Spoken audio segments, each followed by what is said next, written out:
Hello, my sweet summer children. I'm back with another episode of Overwatched, and today I'm doing season 1, episode 6, A Golden Crown, and I have with me my friend Ryan, the host of the Brotherhood Without Manners podcast. What's up, Ryan? Hello.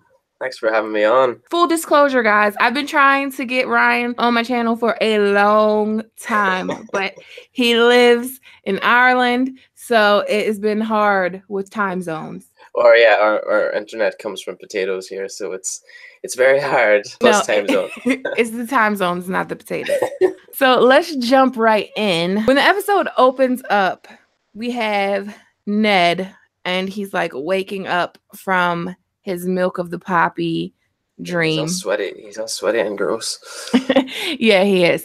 And Robert and Cersei are standing over him. Cersei and Ned are kind of pulling Robert in two different directions. Yeah, I mean, like, this is just after Tyrion was arrested by Catelyn after she made that really rash decision. Do you think it was a stupid decision that Catelyn took Tyrion? Oh, it's so stupid. It was really rash. I mean, like, she doesn't have any cool at all. Like, for someone who is advising, would end up advising Rob, it's really kind of showed her off for someone who doesn't really know to look more than 2 steps ahead, which isn't great in like Game of Thrones. Yeah, and Ned just covers for her right off the bat. Like, she didn't do anything that I didn't tell her to do. But he didn't tell her to do that. She did it on her own. But Ned does cover for her. Cersei's like pissed off. You know, Cersei wants Ned to be like arrested and tried right then and there. And Robert's like, calm down, woman. And Ned's like, I want you to lock up Jaime. You need to find Jaime. You need to hunt him down. He killed my men. And Robert is just like not trying to hear any of it. Yeah, Robert's really trying his hardest to be diplomatic, and that is really not his strong suit at all. No, he's like caught between a rock and a hard place because he owes Tywin Lannister so much money. Cersei's his wife. His children are Lannisters. So he's like between a rock and a hard place. And then Robert decides, you know what? Fuck all this. It's a good time for me to go hunting. Yeah, like, I'm checking out. Okay. Yeah, like what? But that is so Robert. Like, that's the kind of king he was. He did not have the stomach to be a king. He was a warrior. That's it. But Ned was too soft with him as well. I mean, some treachery would have been needed here, some defiance. But I think he melted after Robert was like, "Oh, you're the brother I chose." Yeah. And he should have just went home, but he didn't go home. But he should have. I don't know why he didn't go home. But anyway, we really learned a lot about Robert in this scene, though, at the same time. Because he shows this soft side about like all his friendship with Ned and all the rest of it. And then this comes straight after, like, "Oh, I'll honor you again," after whacking Cersei across the head.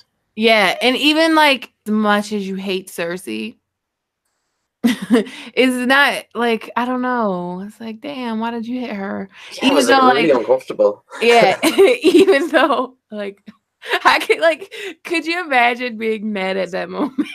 It's like, okay, this is awkward. Will I go?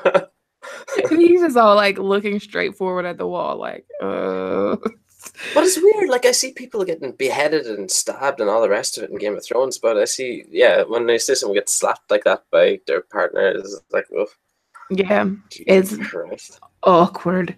Just one last thing on the scene of Robert and Ned in the bedroom. Just as Robert was about to go hunting out the door, he was like, "The girl will die, and I'll hear no more of it." But he was only half right, like, because he didn't hear anything else. Oh yeah, that's good. And you know, it's another scene later on that is really crazy of how it sums up the whole story, kind of. But I'll wait till we get there before I drop that bomb on you. Oh, spoilers. So Daenerys is playing with her dragon egg, and she's like putting it in the fire, And this is the first hint that she has some kind of sensitivity to fire. A lot of people believe that she's immune to fire, but she's not. So that's really just a short scene. It's just showing you that she's kind of incubating these eggs and she's kind of exploring these eggs. And then the next scene is Bran and the Raven, again, the same scene from episode 4, but it goes a little bit further. And this time the Raven takes off and is leading Bran into the crypts. What do you think's in there? I don't know what to think about the crypts, because like I've heard people saying, "Oh, there's a dragon in the crypts," but like, oh, come on, there's no dragon in the crypts. There couldn't be a dragon in the crypts, could there? You never say never. Do you think there is? I'm asking you a direct question. I think the possibility is there.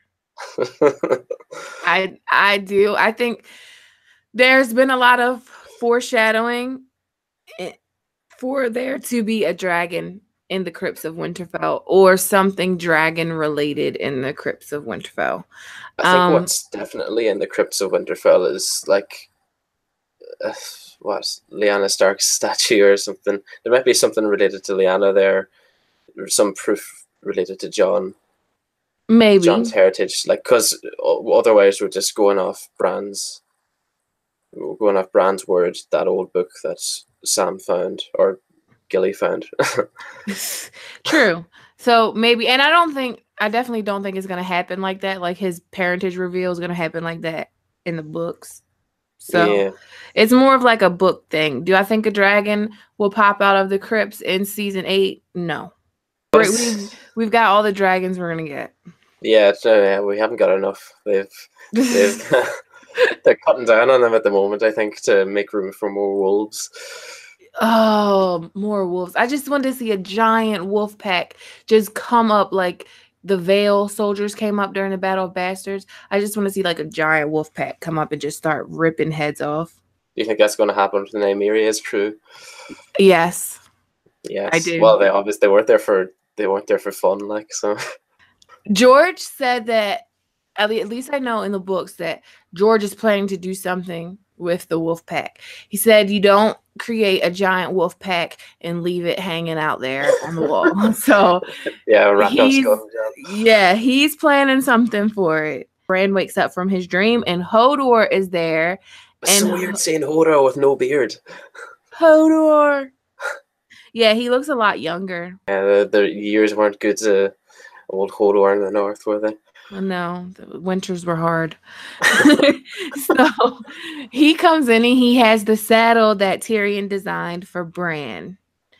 And Bran is so happy that he can ride a horse again. Do you think that saddle has any significance to the story? You're talking about it in a previous episode of Overwatched about how the saddle could be used to ride a dragon. And how, like, you picked up that Bran had a bow in each one of his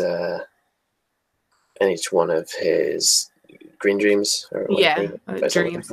Yes, dreams.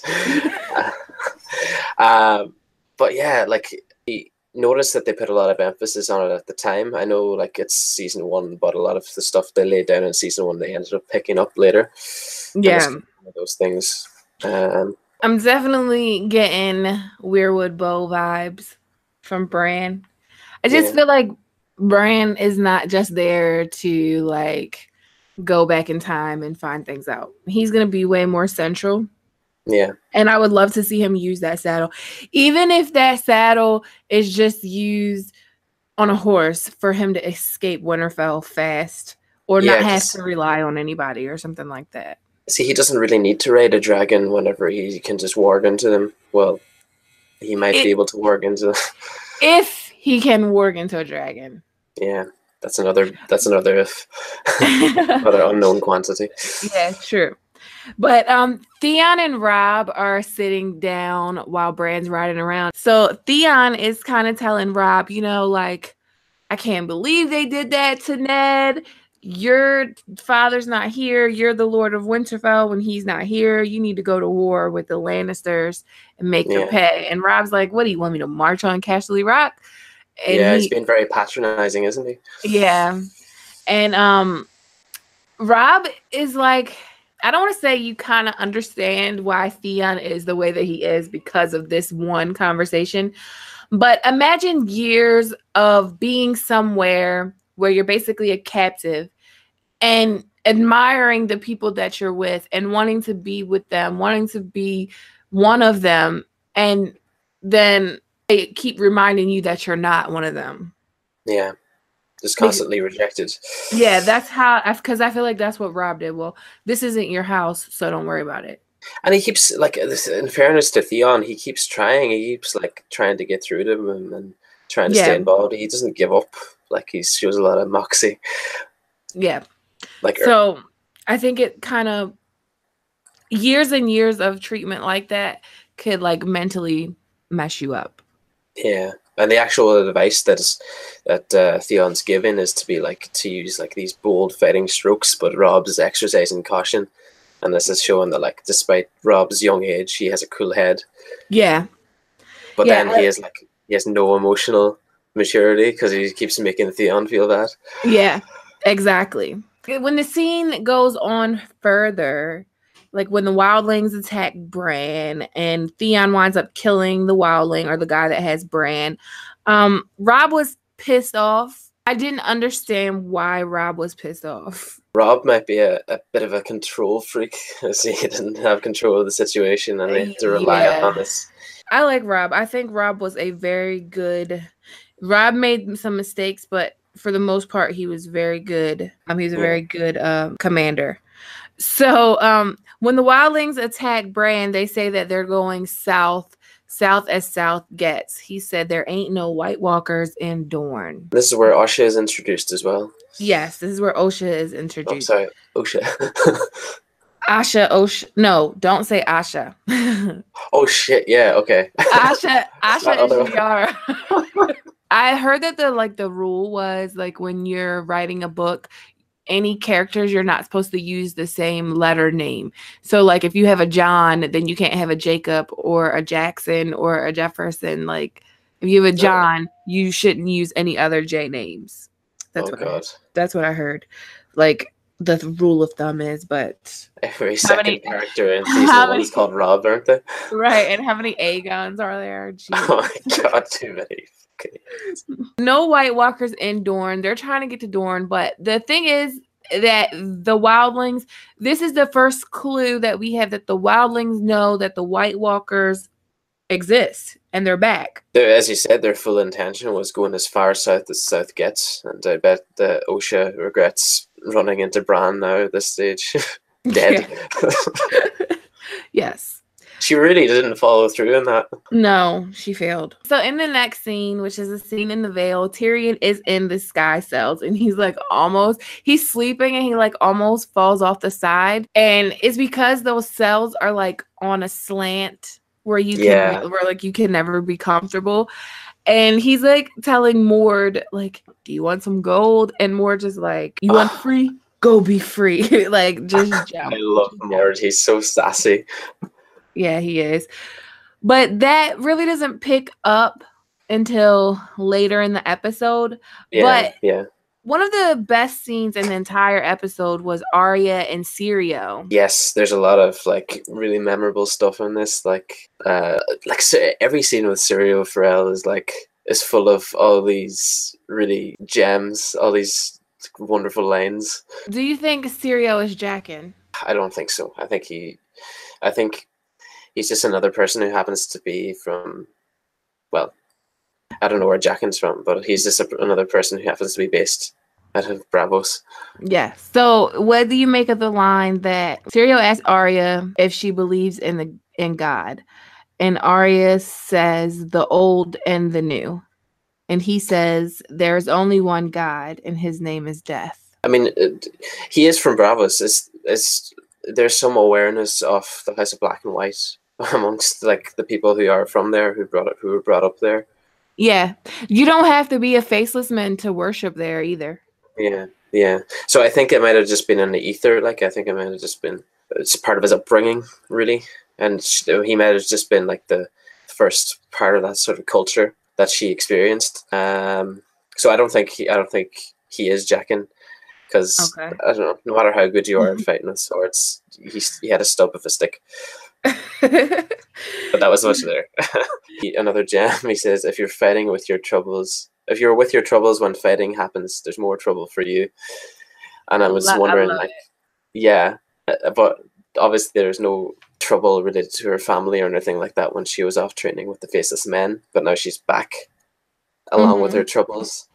So is she just going to be causing more trouble for herself? No, I think that her training, although it was like sped up massively in Bravos, and it's not as fleshed out as it really is. I feel like that she's gonna be really good. But to sum it up, I think that because of this training that Arya's had with Syrio, and because he never let her, even when she was having hard times, he never let her stop training. And even like all the stuff she had to do on her own throughout the Riverlands and in Bravos, I think she's going to be like a force to be reckoned with. Yeah. I don't think we can be too nice to Sansa next season anyway. I think we're going to need someone to pull her back in line, because she will not be happy if Jon comes back. She's gonna have given out to do, but because she spent a lot of time with Cersei. I said the same thing. Sansa's mentors are Cersei, Littlefinger, and her mom. One of the three most awful people. You're not a Catelyn fan? No. I really think that she is the reason the war started, and I also think she's the reason that Robb lost the war. Yeah, I would agree with that. One of the best scenes in this entire episode, Daenerys eats the horse heart. Oh God, yeah. And we get the stallion who mounts the world prophecy. It reminded me of like one of those frat movies where they're like, "Oh, go, who's my kappa?" or one of those things. Like she was getting like, "Is she gonna keep it down? Is she gonna keep it down?" Like she was getting hazed. Yeah. Oh my God. Well, what do you think about the stallion who mounts the world prophecy? Do you think it was for her son? Do you think it was for her? Was it about Drogon? I think it was about Drogon. I think it was about Drogon too. Well, I think it was about her and Drogon, because the stallion who mounts the world needs a rider. That is true. Yeah, it's implied there that it's like a dream team. Yes, and it says, like in the books, it says the actual wording of it. It says, "As swift as a storm he rides," or something like that. And Daenerys is Stormborn. So, and there's like a lot of other connections to it, but it says that that the stallion who mounts the world will unite all of the Dothraki people into one Khalasar, and that's what Daenerys does in the show. In season 6, she kills all the Khals, and all of their Khalasars flock to her, and then she takes them from the east to the west, and they cross the sea with her, which they've never done before. Yeah, she's checked so many of these boxes by now that they're hardly going to pivot and be like, "Oh, well, actually, we're just going to give it to the man." Right. But we find out that Daenerys is going to name her son Rhaego. She's able to keep the horse heart down. But because of this scene, Viserys is pissed off, because Viserys says that they love her and no one loves him. He's never got any of that she had. And that's what he tells Jorah. Yeah, he goes off in a huff. Yeah. And he's trying to take Daenerys' dragon eggs and run away and get his own army. But Jorah won't let him. Into as well. Yes. And so Jorah won't let him. He has a sword. He's acting crazy. It's just an interesting dynamic in that Jorah threw away a dynasty, and he doesn't feel like he deserves it. Whereas Viserys never had one, but he feels like he's entitled to it. And he Yeah. was like the line was, "Who can rule without wealth or fear or love?" But Yeah. it was just And then Jorah says his house words, "Here I stand." yes. And because Viserys was like, "And here you stand," and he said, "And here I stand." So he's definitely, even though like in all the previous episodes, it was leading up to us seeing that he favored Daenerys over Viserys, he actually picked a side in this moment. And then we're at the Vale. Tyrion gets moored to, he says, like, "I'm a Lannister. Have you ever heard the phrase, rich as a Lannister?" Well, the way Lannister his always... face, the way his face drops after he says "rich as a Lannister" is just it makes me smile every time. So he says, so he goes out there and he gives his confession. And it's like, just Tyrion just talks so much shit. He basically says like he jerked off in his sister's soup. Like, and he hopes he drank it. Yeah, and he hopes she drank it. He's just confessing like to all this random stuff. And they finally, like, Catelyn is like, "You're accused of trying to kill my son and the murder of John Aaron. Like, how do you plead?" And he's like, "I don't know anything about that." And then he demands a trial for combat. And he wants Jaime. He doesn't get Jaime because it's going to be today or tomorrow that he's going to get the trial, isn't it? Or today, yeah. Yeah. They're like, "They're not waiting for Jaime. You're getting the trial now." And he's like, "Okay." So what? So finally, like, see, all these guys are like standing up, like, "Let me fight for you. Let me fight for you." They're all fucking cowards. Like, they're cravens. They're only doing that because Tyrion is a dwarf and he's like half the size of them. So they're like, "Okay, well, let me be your champion, Lady Aaron. Let me be your champion, Lysa. Please, let me stand for you. Let me stand for you." Like, and then you see the guy that's honorable, the guy that Bronn ends up dueling, and that's Ser Vardis Egan, and he's like, she calls on him like, "I haven't heard you say anything," and he's like, "I'm not gonna fight this guy and call it justice." Like, yeah, I mean, he had a point. Yeah. Your panic, yeah. After Tyrion said like, "Oh well, I would demand a champion," and then he looks around slowly, and you can see the panic slowly set in. Yeah, and like no one wants to stand for him. And eventually Bronn stands for him. And this is like where the bromance gets kicked full swing. This is really interesting. During the fight, they're fighting, and after Bronn kills him, which Bronn really didn't fight him head up, like he was kind of like just moving to the left, like moving to the right, like basically tiring him out. Yeah, he didn't strike. Yeah. And at the end of it, after he's dead, Lysa says, "You don't fight with honor." And and Bronn says, "No, he did." And it's such it's like our first clue that honorable Ned Stark is not gonna make it. It sums up season 1, doesn't it? Yeah, because he's fighting with honor and trying to do things the honorable way.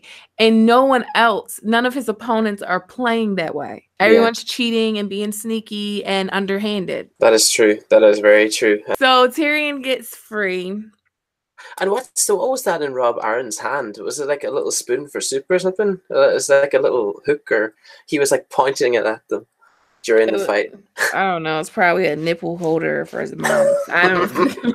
It's like one of those soup spoons. It's always something weird, especially with him. He's the like most wild card character, but like the actor that plays him did a really good job. What are they going to do with him next season? I don't know. Are they going to do anything with him? He's just this guy called Rob, whose father was killed in dodgy circumstances in a foreign land. Is he going to try and raise an army and march on them? Oh, I don't know. Would he march against Sansa? That's a fucking reach, I will admit. Let's just drop it. For the people that don't know, Ryan is saying that Littlefinger is his daddy. Oh yeah, sorry, yeah. They'll be like, John Aaron died in King's Landing. What are you saying? It is known. But I agree. I think it's Baelish is his daddy. Yeah, how else could you get so fucked up? Like, Yeah, I'll link that DNA test at the top of this video. Ned Stark is sitting on the throne, and this is like my favorite scene in this entire episode. Even with all the good scenes that are in it, I love this scene. Ned Stark is sitting on the throne, and there's a man from the Riverlands, and he's just telling Ned of these awful things that have happened to his family, everyone in the Riverlands.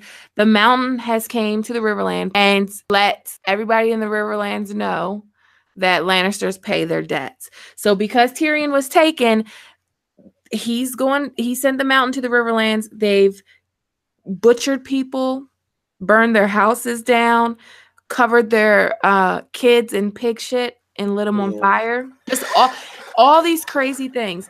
And if you watch this scene, it's exactly what Cersei tries to tell everyone when she has her little meeting with all the lords of Westeros that Daenerys was going to do. It's like fake. It's like fake news. It's like propaganda, because you're telling all these people all of the things that your family is known to do. So it's like just one of my favorites, and it's just because like at this point you think that Ned is really gonna take charge, like it's really gonna go down. Like he's sending Beric to the Riverlands. I'm so glad they recast Beric as well. Oh my gosh. Yes, this was the old Beric and this is the new Beric. So they send Beric.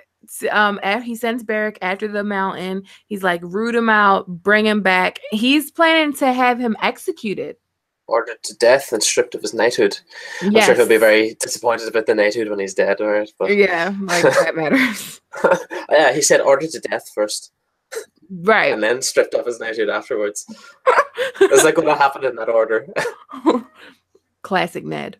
Classic fucking Ned. So he also sends a raven to Tywin, like tells Grand Maester Pycelle. Grand Maester Pycelle is all like, you could tell like he's not Team Ned at all. Yeah. Like he's like, don't call him your grace. He's not the king. He's the king's hand.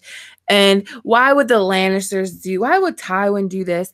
And they sent like the butchered fish, which was a sign, you know, that's the sign of House Tully.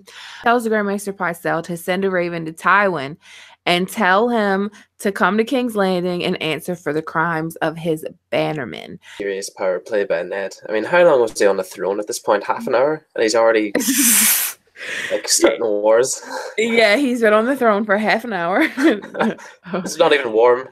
I don't know how long Robert's been gone, but I mean, that is how a just king would handle this situation. Like these people are under the king's protection, and these people have went there and basically ruined their lives, killed some of them, killed their children. Like it's awful what they did. And Robert wouldn't have done anything.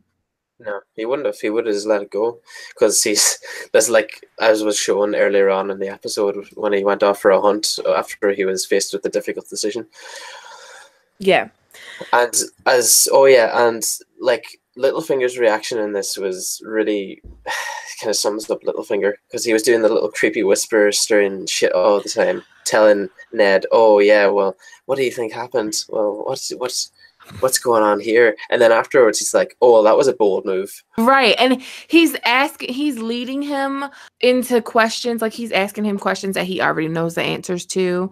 So like, would anyone have any reason to be mad at your wife? You know, you have spies everywhere. You know everything Varys knows. Yeah. And then Ned comes back to him and is like, "Oh, well, how come Robert is king and not Tywin Lannister?" Oh yeah, after what was it? What did Littlefinger say? Gold wins wars. Yes. And this got me thinking, didn't Tywin want to be king? Or was this just a jab by Ned? It's Tywin is skilled commander. I think he is, but I could tell you right now, if I had to go throughout this entire story and I had to build an army and I had to pick a commander, it would be Tywin. Yeah. I don't like the only other person I could see equally on this with the same, I wouldn't say the same level, but almost the same level as Stannis. Yeah. the problem with Stannis, like, well, Stannis doesn't really play by the rules either, but Tywin doesn't play by the rules, and that's what gives him the distinct advantage. Yeah, I would pick Tywin all day, every day. Which was why this was a bold move to summon Tywin to King's Landing, like to answer for the crimes of his bannermen. Like, what the hell? It is ridiculous. What was he expecting to happen? He was expecting him to come. He was so out of touch. That's like, Ned is so out of touch. Ned doesn't really understand like how crazy these political games are. Like, he's been locked away in the North for what, like 14 years?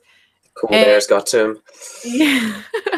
He's like, he doesn't know anything about these Southern politics. It does really show the play that that happened in Bravos was more accurate than we give it credit. Oh, I'm gonna get hate for that. The next scene is Sansa sitting with Septa Mordain. Sansa's no longer wearing her hair, like she's no longer wearing her hair down and northern hairstyle. She's a southern lady now, and she's just being a complete biatch. Oh my god, I hated Sansa in this. I did too. Like, just for no reason. Like, oh, well, where are you from? And then Septa Mordain looks so happy that she was interested enough to ask her where she's from. And then she was like, oh, I've just remembered. I don't care.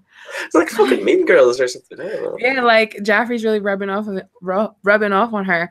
And then Joffrey comes in there with like his apology. I apologize for my monstrous behavior. And like, we already know that it's fake. We already know that like Cersei, but she just like, Sansa just eats that up. She's just smiling and glowing, like she's so happy.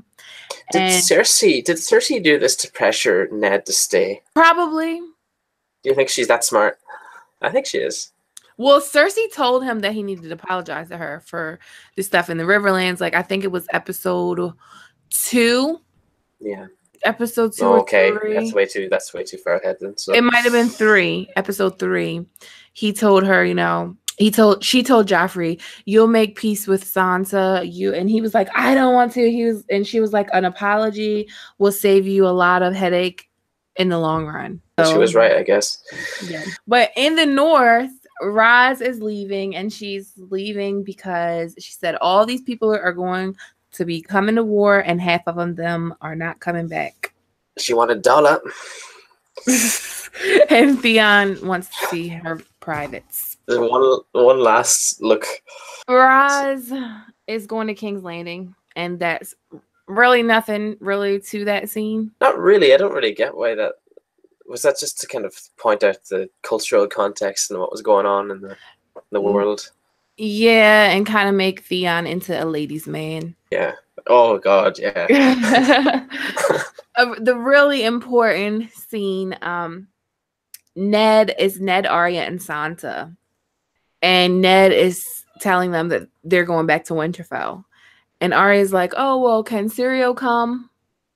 And Arya's not really pissed off about going home. She just, as long as she can take Syrio.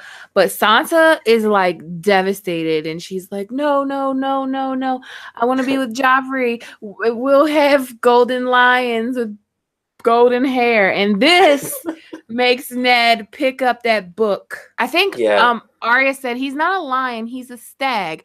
And Sansa said, he's nothing like him. He's nothing like that stupid king. And then Ned is like, oh my God. Away. And Ned goes looking in the book and finds out that all of the Baratheons, going back to Orys Baratheon, which is the first Baratheon, all of them have black hair whenever they've been in a relationship with a Lannister. Yeah, he's like Gregor Mendel doing all his genetics experiments. Yeah. Going through the book. He was like that. That was the smartest thing he did. Pretty much. And they got him killed. That got him killed. The dumbest thing he did was telling Cersei about it. Like Varys said, what madness. So in Vaestal Thrak, after Daenerys has ate the horse heart, there's a party. And everyone's drinking and having fun. And Viserys comes in there drunk. He's just fucking up the mood. You know, Yeah. we all got that one cousin, like Yeah. Oh, it's that one guy comes in. well, when we're all just chilling, and then he comes in, it's like the mood is gone. He just wants to So scrap with someone, like. yeah, so that's Viserys, and he's angry, which by Westerosi standards, he should be angry because he had sold his sister for an army, but he didn't get an army, and he didn't really understand how Dothraki do things. And I feel like Illyrio kind of just set him up for failure. Like Illyrio wanted him to die, basically. Yeah. I mean, do you think Illyrio saw the potential in Daenerys more than him? Did Illyrio think, because do you think he was playing the long game with Daenerys, or do you think that he saw something in Viserys that he didn't like? I think he was playing the long game of Fagon in the books, but in the show, I think that person is Daenerys. Oh yeah, it must be at this stage. Yeah, that person is Daenerys. But it's like I feel sorry for Viserys, even though like he was crazy and stuff.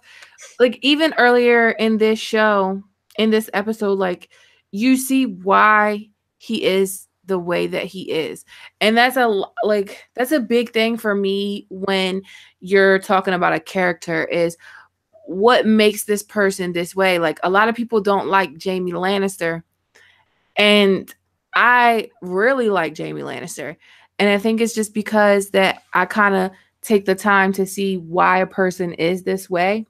Yeah, and Jaime Lannister was rotten in season 1. Yeah, and we only got to see Viserys in season 1, and we didn't get to see what his arc might have been. Right.